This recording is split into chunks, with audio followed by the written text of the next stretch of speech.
Est-ce que vous arriviez aussi à sortir de l'ambiance prépa, à retrouver vos amis, vos proches? Personnellement, je vivais chez mes parents, donc j'étais connecté avec eux, oui. Pour les amis du lycée, je pense qu'on en fait quand même tout un fromage sur le fait de tu vas complètement couper les ponts, tu vas plus sortir. C'est pas vrai, parce qu'à nouveau, on peut pas, enfin, c'est mon cas, j'ai l'impression que personne ne peut bosser 24 sur 24, 7 jours sur 7. C'est important à un moment pour moi de prendre des pauses, et de toute façon, si tu prends pas de pause, c'est toi-même seul dans ton coin qui va pas bosser un ou plusieurs soirs par semaine, et tu vas culpabiliser, donc tu vas encore moins sortir, moins voir tes potes, c'est juste un cercle vicieux. Je trouve que c'est pas un problème de se faire plaisir le samedi soir, voir des potes.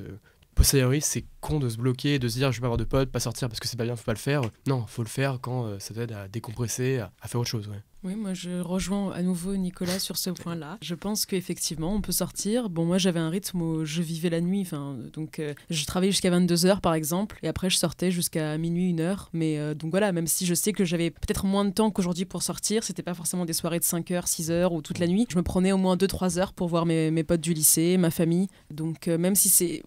Bon, je sais pas comment c'était pour toi, Nicolas, mais moi c'est vrai que je pense que j'ai passé plus de temps comme avec les gens de prépa, fatalement, parce qu'ils étaient en permanence avec moi, que j'étais en colocation aussi avec une de mes camarades la deuxième année. Donc, mais ça m'a pas empêché quand même de consacrer du temps à mes amis du lycée. C'est juste que peut-être que voilà, vous leur en consacrez un peu moins, mais il faut absolument sortir au moins une fois dans la semaine. Je pense que c'est vital. Je me souviens d'épisodes où je sortais pas pendant 3-4 semaines et à la fin, si vous voulez, vous doutez un peu de...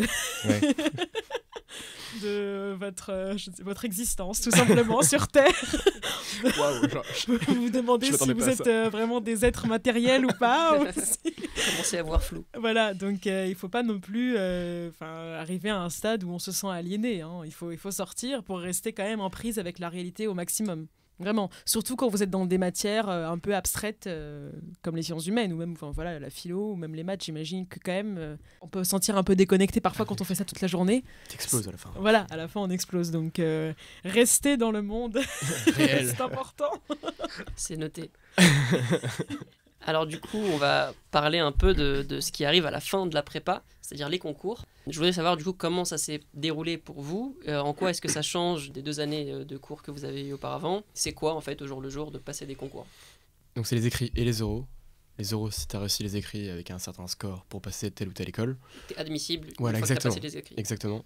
Déjà, on se prépare psychologiquement à ça pendant 2 ans, 3 ans en ce qui me concerne. À savoir que ça va être 2 semaines relativement intenses où il faudra que surtout que tu sois ultra concentré pendant l'épreuve. Donc ça, à ce niveau-là, ça vient... tu t'es préparé pendant 2 ans, tu sais comment l'appréhender. T'arrives le matin, tu passes ton épreuve de 4 heures, tu reviens, tu déjeunes, tu passes l'épreuve l'après-midi, et le soir, personnellement, je déconnectais complètement. Je venais de sortir de 4 heures d'un sujet de philo sur le plaisir se mérite-t-il, et 1 heure après, je regardais Hanouna, les enjeux de réalité, et un épisode de One Piece qui passait sur C17, je crois, à l'époque. C'est pas un souci d'être concentré, puisque t'es tellement préparé à ça, t'as tellement entendu ce moment-là. Ma crainte, c'était plutôt de mal dormir, pas me réveiller ou ce genre de trucs. Personnellement, j'étais dans un hôtel près de le lieu où on passe les concours avec ma mère. Le lieu où vous passez les concours, Moi, c'est-à-dire c'était à Caen, dans un lycée à Caen. Et le fait de le passer, de venir à Caen, dans un hôtel avec ma mère, d'avoir ce soutien psychologique, ça aide beaucoup. Elle m'amenait au lycée, où je passais les écrits, c'est elle qui me faisait à manger.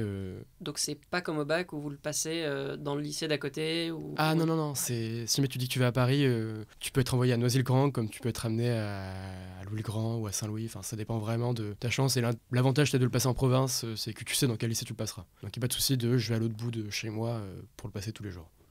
Moi, c'est pareil, j'ai rien à ajouter de particulier. Il faut débrancher son cerveau après chaque épreuve. Mais comme a dit Nicolas, on est tellement préparé pendant l'année que ça ne fait pas peur de composer pendant 4 heures, 5 heures, 6 heures. Voilà, on a été formaté pour ça, donc pour nous, c'est une seconde nature. Les sujets, vous les avez déjà vus, quoi. Non, pas nécessairement, mais en tout cas, on a travaillé sur ces thématiques-là pendant 1 an, 2 ans, parfois 3 ans, ça dépend. Mais après, on est toujours surpris plus ou moins par le sujet. Mais, petite excitation quand tu ouvres la copie. Exactement, après, c'est ça aussi qui fait la différence entre ceux qui réussissent et ceux qui réussissent pas le concours. C'est-à-dire qu'il ne faut pas se laisser décontenancer par le sujet. Même si vous êtes surpris, il faut se dire c'est pas grave, je suis préparé à être surpris et à réagir en conséquence. Et ça, c'est très important. Je donne un exemple pour le sujet de philosophie. On avait eu le sujet expliqué. Et le thème, c'était la science. Et il y a beaucoup d'élèves qui ont quitté la salle au bout d'une heure parce qu'ils ont été complètement déconcertés par ça. Enfin, le fait qu'on ait juste un verbe expliqué. À partir du moment où vous vous dites que vous êtes capable de le faire parce que vous avez tous les outils pour, vous réussissez, vous arrivez à vous concentrer. Les concours ne seront pas du tout un moment pour vous, je pense, qui sera perturbant. Je suis complètement d'accord. C'est même pas si vous êtes surpris, c'est qu'on est tous surpris. Oui. À chaque fois, on est consulté. C'est très rare même de se dire ah tiens, je l'attendais. Et ce qu'il faut faire, c'est juste effectivement ne pas se décourager, se dire au bout d'une heure, je me barre parce que j'y connais rien. Non, personne n'y connaît rien. T'as le sujet expliqué, t'as un sujet de maths sur une thématique plus difficile. Bah, ceux qui partent au bout d'une heure, oui, c'est sûr que pour eux, c'est fini. Mais ceux qui se battent et qui me grattent des questions, qui jusqu'au bout se disent bah j'y crois et je fais le plus possible, c'est en général pour eux que ça se passe bien. Vous choisissez quel concours vous allez présenter parce qu'il y en a plusieurs, c'est ça? Pour la prépa littéraire, on passe tous l'ENS, donc l'école normale supérieure, soit de Lyon, soit de Paris. C'est-à-dire que vous êtes automatiquement inscrit à ces concours-là? Oui, on s'inscrit, c'est nous-mêmes qui nous inscrivons, mais on est obligé de les passer en tout cas. J'avais un cursus moderne, j'étais en lettres modernes, en spécialité lettres modernes. Donc j'ai passé l'ENS Lyon par exemple, et en plus Sciences Po. En revanche, Sciences Po, c'était moi qui avais choisi de le passer. En commercial, quand tu t'inscris, tu choisis pour quelle école tu t'inscris, sachant que les épreuves que tu passes à la fin, moi je parle des concours BCE, parce que tu as les concours Écricom et BCE qui regroupent ces deux concours différents qui vont concerner des écoles différentes tout simplement. Selon les écoles que tu choisis, tu auras des épreuves en commun. Par exemple, tu auras les maths HEC, c'est la même épreuve pour les maths ESCP. Ta note est valable pour plusieurs écoles. En revanche, les SEC ont leur propre épreuve de maths. Donc ce sera encore 2 semaines de concours? Non, du coup c'est juste... une épreuve de 4 heures de maths qui est valable pour HEC, ESCP et je sais plus lesquelles. Une épreuve de maths qui est valable uniquement pour les SEC. C'est juste une épreuve en plus. Et ça se passe pas en même temps, c'est ça? Genre, t'as plusieurs épreuves oui, c'est arrangé. C'est jamais pour que concomitant, ça se mette sur... je parle à nouveau des concours BCE qui, eux, ont lieu première semaine de mai. Ça se fait sur 2 semaines à peu près. Pardon, juste peut-être, si je peux me permettre de faire une remarque qui est connexe au sujet qu'on est en train d'aborder. En classe préparatoire littéraire, vous pouvez vraiment passer à peu près tous les concours que vous voulez, y compris les concours en école de commerce. Il ne faut pas se dire que si vous rentrez dans une classe préparatoire littéraire, vous pouvez faire que des lettres ou du latin. Vous pouvez rentrer à HEC, rentrer à Sciences Po. J'ai une amie aussi qui a été prise dans une école de psychologie. Donc maintenant, il y a énormément de contrats qui ont été signés avec des grandes écoles et des universités, des écoles, des instituts privés qui vous permettent de vous orienter dans la voie de votre choix. Gardez ça en tête, c'est le grand panel de choix qui vous est proposé à l'issue de cette formation. Mais on parle de concours qui sont uniquement réservés aux élèves de prépa. Vous vous retrouvez uniquement entre étudiants en prépa.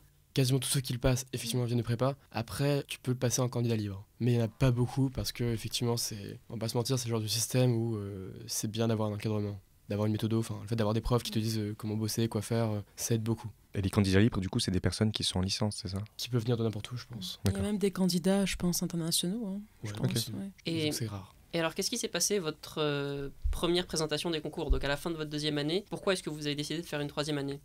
Moi, j'ai pas été prise à l'ENS et de toute façon, pour passer les concours de Sciences Po, je savais que je devais attendre la 3e année. Donc, je me suis dit, je donne à fond pour la cube, donc la 3e année, ce que j'avais pas forcément fait pour la cagne. C'est parti d'un échec.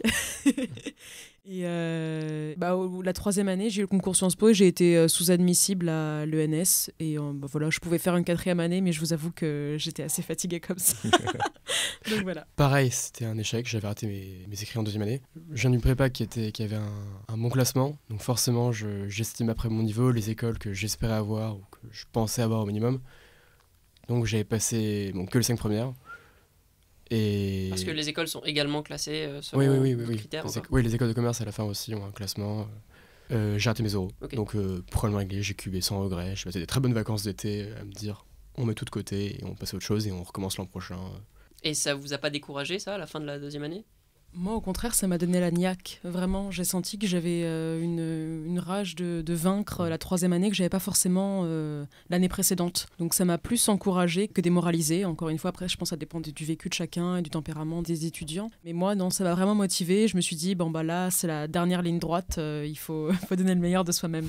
Ouais, c'est en plusieurs phases. Il y a toujours ce moment où au début, t'es un peu vénère parce que ça te fait chier de recommencer sur un an alors que tu te voyais déjà en école un peu plus pépère. Et puis après, tu reprends, c'est comme une année de cours en plus, quoi. Tu rentres dedans à nouveau, tu recommences le même rythme. Et aussi, si je peux me permettre d'ajouter quelque chose, je trouve que quand on est en cube, je sais pas comment tu l'as vécu, Nicolas, mais on a l'impression on a plus confiance en nous parce que on sait qu'on a déjà passé le concours et que c'est pas forcément le cas de la moitié de la classe, voire des 3/4 de la classe. Donc on est aussi un peu considéré par les professeurs et par les étudiants comme les vétérans, un peu les patrons, quoi, même si c'est pas forcément le cas.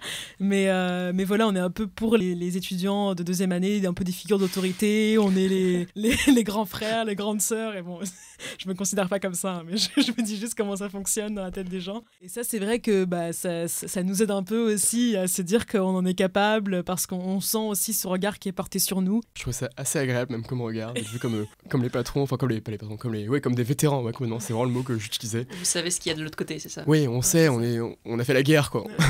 On a vu ce que c'est, et quand tu parles, d'un coup on t'écoute avec attention, ouais, il a passé les concours, c'est dingue et tout, alors qu'en fait on a échoué, quoi. Mais on nous écoute quand même. Il y a ça, effectivement, il y a ce petit regard qui fait plaisir, c'est plus de l'ego qu'autre chose, et effectivement, en plus, on est meilleur, quoi. On repasse le concours avec des matières qu'on a déjà passées, qu'on a déjà bossé. Oui, par défaut, on est meilleur que les mecs qui arrivent directement en 2e année. Ça rassure un peu. Et vous l'avez senti à votre 2e passage du concours? Le fait qu'on ait réussi, oui, effectivement, ouais. Mais la façon dont tu l'as abordé, la façon psychologiquement, comment tu t'étais préparé? Psychologiquement, on travaille de la même façon, on essaie de s'améliorer là, on travaillait moins bien. Le rythme de vie va parfois être radicalement différent. Ce qui va peut-être changer, c'est que personnellement, je me comparais aux carrés, donc ceux qui sont en 2e année, qui passeront le concours pour la première fois. Carré, c'est 2e année, voilà, cube, c'est 3e année. Exactement. Tu te compares à eux, et donc quand tu vois que des carrés sont vachement bons, c'est un peu douloureux à voir quand même. Tu te dis, ok, lui il a moins bossé que moi, il a moins d'expérience, et malgré ça il arrive bien géré. C'est plus ça, tu vois, qui pouvait un peu me stresser, ce qui est une pression à la con, hein, ce qui sert à rien, mais je sais que c'est un petit stress, un petit tracas qui restait, voilà. Alors maintenant, on va parler un peu de ce qui s'est passé après votre prépa. Quelle différence ça a fait dans vos études, dans votre parcours aujourd'hui? Est-ce que vous sentez qu'il y a eu des restes de cette prépa, ou est-ce que c'était vraiment le concours était une fin en soi pendant 2-3 ans et puis on oublie et on passe à autre chose? Je vais rebondir sur ce que disait Sana tout à l'heure, à savoir que effectivement la prépa pour moi c'est depuis 10 ans le moment où j'étais le plus stimulé et où je me sentais le plus intelligent de ma vie. Après c'est juste un moment où tu perds progressivement. On s'en rend compte après coup, on est vraiment stimulé, où tu dois vraiment réfléchir, c'est beaucoup de trucs que tu apprends, tu sors de là, tu te dis ouais j'ai appris plein de choses. En école, il y a un gros risque de le perdre. On ne dit pas assez. Parce que la charge de travail est moins élevée. Ah oui, ça n'a rien à voir, c'est radical. On travaille beaucoup moins, c'est moins intéressant, on va pas se mentir, les cours sont beaucoup moins fun. Là, on ne prépare pas assez bien, c'est qu'on se rentre dans le crâne. Une fois que je sors de prépa, je vais en école, je vais pouvoir me la couler douce, ça va être tranquille, je vais reconserver une vie sociale, sortir, ce qui est normal. Et on fait tout ça, et on en a besoin de découvrir, de faire des choses, sortir, faire plus de soirées, voyager, enfin plein de choses, quoi. J'ai jamais fait autant de choses dans ma vie que pendant ces 5-6 années d'école. Mais mon regret, c'est qu'effectivement on n'est pas préparé à ça et on se dit trop, je vais me la couler douce. Non, la vie s'arrête pas à ce moment-là. Enfin, ce serait bien qu'on serait aussi préparé psychologiquement. Si les profs nous disaient, ou notre entourage nous disait, fais gaffe, juste quand tu vas en école, oui certes tu vas kiffer, ça sera beaucoup plus cool, mais réfléchis déjà à ce moment-là sur place à ce qui peut te plaire. En soi, il y a plein d'opportunités, il y a plein de trucs qu'on peut faire, des facs de maths, des voyages à l'étranger, des échanges, plein de choses. Sur le moment, déjà réfléchir à ce qui peut t'intéresser et pas repousser ce moment-là plus tard. Oui, moi j'étais assez choquée de l'après-prépa. Comme a dit Nicolas, je me suis sentie très stimulée. On apprend beaucoup de choses, mais aussi je trouve qu'en fait on ressent véritablement sa volonté de puissance, ce qu'on perd un peu après. Bon, ça c'est mon expérience, hein, mais j'ai l'impression qu'on se sent capable de tout faire en ce temps de prépa. On a une grande adaptabilité, on est vraiment des caméléons. Enfin, on a l'impression en tout cas qu'on peut faire tout et n'importe quoi, et on peut être un peu déçu après la classe préparatoire si on sent que le cursus dans lequel on s'est orienté n'est pas vraiment à la hauteur de nos attentes. Donc il faut se préparer, je pense, à ressentir parfois une différence, voire un gouffre entre la classe préparatoire et l'après-classe préparatoire. On sent que le cursus dans lequel on est n'est pas aussi intéressant que le cursus de la classe préparatoire. Mais bon, moi j'étais entourée de gens très bons aussi à Sciences Po, parfois meilleurs que moi dans beaucoup de domaines. Donc c'était plus que j'ai l'impression d'avoir perdu quelque chose. En fait, c'est plutôt moi qui me suis sentie un peu diminuée de certaines compétences et aptitudes que j'avais l'impression d'avoir développées en prépa. En revanche, ça c'était une impression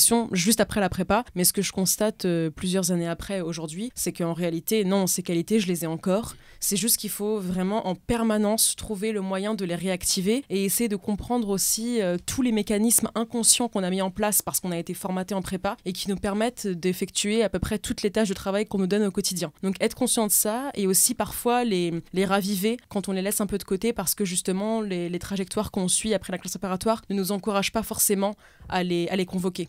Donc voilà, je dirais que c'est sur ces deux plans-là qu'il faut travailler. Mais sinon, ce que ça m'a apporté, c'est déjà une culture générale, mais je pense que ça c'est le cas de tout le monde. Une très grande rigueur, une très grande discipline de travail, la capacité aussi d'effectuer toujours une très grande gymnastique intellectuelle. Ce qui est très bien, c'est en fait l'approche généraliste que vous adoptez pour à peu près tous les domaines que vous abordez. Moi, j'ai pas l'impression d'avoir une approche, même dans ce que je fais aujourd'hui, hyper spécialisée. On nous apprend vraiment à être toujours, d'avoir un regard panoramique sur les choses, holistique, et ça c'est vraiment vraiment très très précieux de savoir regarder au fait voilà, le réel et puis votre discipline avec plusieurs grilles de lecture, avec plusieurs lunettes. Et ça, c'est vraiment la classe préparatoire qui, je trouve, a exacerbé cette caractéristique que j'avais. Après, personnellement, j'ai toujours du mal à dire qu'est-ce que j'en retire spécifiquement. Est-ce que je suis plus rigoureux grâce à la prépa ou pas? Je suis incapable de le dire en fait. Clairement, en prépa, on gagne en rigueur, en capacité à travailler. Enfin, on arrive à se prouver ça et c'est assez agréable. Après coup, j'ai jamais eu besoin à nouveau de travailler autant qu'en prépa. Donc je ne saurais pas te dire si je serais capable de le faire comme ça. Est-ce que ça vous a servi de carte de visite par la suite?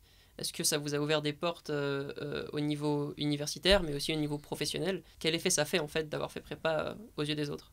Plus que la prépa, en ce qui me concerne, pour être honnête, oui, c'est l'école. Je vais pas faire le faux modeste, je sais que ça aide, que ça plaît. Le fait d'avoir fait prépa versus quelqu'un qui va d'une autre école, qui passe par une passerelle, j'avoue que ça fait pas forcément une différence majeure. Oui, moi je suis d'accord avec Nicolas, c'est surtout l'école qu'on fait après qui est un peu un passe-droit pour l'avenir, mais après je trouve que quand même la classe prépa c'est toujours valorisé dans le CV. Et n'hésitez pas aussi à le faire si vous pouvez mettre, je sais pas comment ça fonctionne en école de commerce, mais si vous avez été admissible ou sous-admissible, le mettre sur le CV. J'ai constaté que ça pouvait faire une différence quand même, même si on le comprend plus ou moins implicitement, hein, c'est pas toujours dit de façon aussi claire par les employeurs. Mais en général, oui, je trouve que ça ouvre quand même beaucoup de portes. Disons que ça complète la légitimité que l'on peut acquérir grâce aux concours qu'on a passés qui nous ont permis d'entrer dans telle ou telle école. Ouais, je vais nuancer mon propos. En revanche, effectivement, le fait de faire une prépa, je ne l'ai pas vécu personnellement, mais ce que je crois comprendre, c'est qu'un recruteur, si lui-même a fait prépa, ou même s'il n'a pas fait prépa, il sait ce que ça vaut. Il sait que c'est la voie difficile où t'as beaucoup bossé pour avoir ton école. Ça peut faire la différence, oui. Quelqu'un qui a fait une prépa et qui a été à l'ESSEC, celui qui a fait une prépa versus celui qui n'a pas fait de prépa, normalement sera valorisé. Parce qu'il a plus bossé, il a plus fait ses preuves, entre guillemets, pour arriver dans l'école et avoir ce nom sur le CV. J'aurais une question, moi, avant qu'on passe à la conclusion. Qu'est-ce qui vous a déplu et qu'est-ce que vous voyez qui pourrait déplaire à des élèves qui pensent à la prépa? Contre quoi vous pourriez les mettre en garde? Ce qui est le plus dérangeant pendant la prépa, pour moi, c'est que tu es constamment à te remettre en question, à douter. Pour moi, c'est 3 ans où tu te doutes, parce qu'à la fin, tu as un concours où tu sais pas comment ça va se passer, mais si t'es bon, tu sais pas comment ça va se passer. Si t'es moins bon, pareil, c'est du doute perpétuel. Donc quand ça se passe bien, tu vois, t'as une bouffée une respiration, tu te dis, bah tiens, ça va, c'est un peu comme une trêve. Mais semaine d'après, où tu vas rater une colle, tu vas rater un oral, tu vas rater ton épreuve d'écrit, tu te remets en question à nouveau et tu te dis, mais ça va pas le faire. Et c'est un peu cette étape perpétuelle où tu te remets en question qui est pas super agréable. Parfois, tu rentres le soir, t'es en forme, et d'autres soirs, tu rentres juste la mort dans l'âme parce que t'es fatigué, tu stresses perpétuellement, alors que le concours est dans 4-5 mois, c'est à la fois loin et en même temps c'est proche. Je pense que si on te prévient que ça arrive, c'est pas marrant, tu le vis. Je sais pas, plus simple à appréhender si jamais tu sais à quoi t'attendre. C'est vrai qu'il faut être préparé aux affres de la classe préparatoire, on passe par des hauts et des bas, mais honnêtement je trouve qu'on oublie très très facilement et très vite, ce qui prouve que les points positifs sont bien plus nombreux que les points négatifs. Donc oui, il faut être préparé à parfois un peu avoir le moral dans les chaussettes, à douter de son intelligence ou de ses compétences, mais c'est normal, déjà ça arrive à tout le monde, et puis ça arrive dans, je pense, toutes les formations qu'on peut suivre. C'est vrai que quand vous m'avez posé la question, j'arrivais même pas à me souvenir, c'est quand Nicolas a dit ça que je me suis rappelé qu'effectivement j'étais passée par des moments un peu de désespoir, de remise en question, mais je les ai oubliés. Donc il y a beaucoup plus je pense, de bienfaits que de désavantages. À l'arrivée, moi ce qui fait que j'ai un beau souvenir de la prépa, parce qu'à l'arrivée j'ai un beau souvenir, surtout de ma dernière année, parce que rétrospectivement, effectivement, c'est des cours qui m'ont intéressé, où je me suis senti stimulé, intelligent, même les gens à qui je traînais. Le fait que je me sois fait des potes, ça joue énormément. Si j'avais été seul dans mon coin, je pense que je serais sorti de prépa à la mort dans l'âme, à regretter, à me dire mais qu'est-ce que je vais foutre là-bas. Non, c'est important d'avoir une vie sociale, en tout cas avec les gens qu'on rencontre là-bas, quoi. Le fait d'être un peu dans la même galère, je trouve que ça rapproche. En guise de conclusion, on va vous poser une question qu'on pose à tous nos invités. Qu'est-ce que vous donneriez comme conseil à un jeune qui aujourd'hui aimerait se lancer dans une prépa? Ne vous auto-censurez pas. N'importe qui peut entrer en classe préparatoire et n'importe qui peut réussir ces 3 années de classe préparatoire. Je pense qu'aujourd'hui, il y a beaucoup d'étudiants qui n'ont pas assez confiance en eux parce qu'ils pensent qu'ils viennent d'une école qui n'est pas très bien classée à l'échelle nationale ou qui viennent d'un milieu social défavorisé. Il y a des gens qui viennent de milieux pauvres qui sont bien plus brillants que de gens qui ont toujours été dans les meilleures écoles privées, qui viennent d'un milieu aisé, qui sont nés avec une cuillère en or dans la bouche. Vraiment, faites-vous confiance. Si vous n'avez pas forcément été, comme on dit, privilégié socialement dans votre vie, ça vous donne aussi une force force, une capacité de résilience, une intelligence que d'autres personnes qui auront toujours vécu dans leur confort à Paris n'auront pas. Donc soyez conscients de votre valeur ajoutée, soyez conscients de vos spécificités, de vos particularismes qui vous permettront d'avoir un plus par rapport aux autres étudiants et de réussir là où vous pensiez échouer à l'origine. Si vous avez envie de faire une classe préparatoire parce que vous ne savez pas exactement dans quelle branche vous voulez vous orienter et que vous sentez en vous peut-être des dons qui n'ont pas encore été totalement exploités jusqu'ici, alors lancez-vous. Vraiment, lancez-vous. N'ayez pas peur de l'échec. Je pense qu'il y a beaucoup de gens qui ne réussissent pas parce qu'ils n'essayent pas, tout simplement. Donc, essayez. C'est très important. Et vous découvrirez sûrement une facette de votre personnalité qui était encore inconnue jusqu'ici. Et puis, c'est pas des années perdues. C'est pas du tout des années perdues. Et comme a dit Nicolas, même si vous n'avez pas l'équivalence à la fin, vous en sortirez toujours avec un bagage culturel, intellectuel différent que celui des autres qui n'auront pas fait ces classes préparatoires-là. Personnellement, j'ai la chance de venir d'un milieu, effectivement un milieu relativement aisé, où j'avais un soutien familial, dans une prépa qui était bien classée, donc je sais que ça m'a aidé. Mais je trouvais ça dommage de voir, comme je l'ai dit tout à l'heure, des gens qui ne croient pas en eux, alors que quand on sort du bac, j'étais bon, mais je suis pas plus intelligent que beaucoup d'autres qui avaient les mêmes notes que moi, mais qui viennent peut-être de lycées de province, ou qui vont dans des prépas plus faibles. Donc je trouvais ça dommage que ces gens-là se dévalorisent. Des gens qui avaient 14-15 au bac, moi aussi je me suis ramassé en début de prépa, juste, c'est psychologique, faut juste se préparer à cette pression, à cette tension, au doute, et te dire que c'est un peu cliché, mais faut se battre, quoi. Faut juste avoir la niaque, et à la fin, ça se passe bien, tant mieux, ça se passe pas bien, bon bah la vie avance, et tu feras autre chose, peut-être quelque chose qui te correspond mieux. Bien, merci beaucoup pour ces fragments éclairés et ces témoignages qui, j'espère, seront éclairants pour nos lycéens. Merci Sana, merci Nicolas. Merci à vous. C'est un plaisir. Et on vous souhaite une bonne écoute à la prochaine pour un nouvel épisode de Trace ta route. Au revoir. Salut. Au revoir. Au revoir.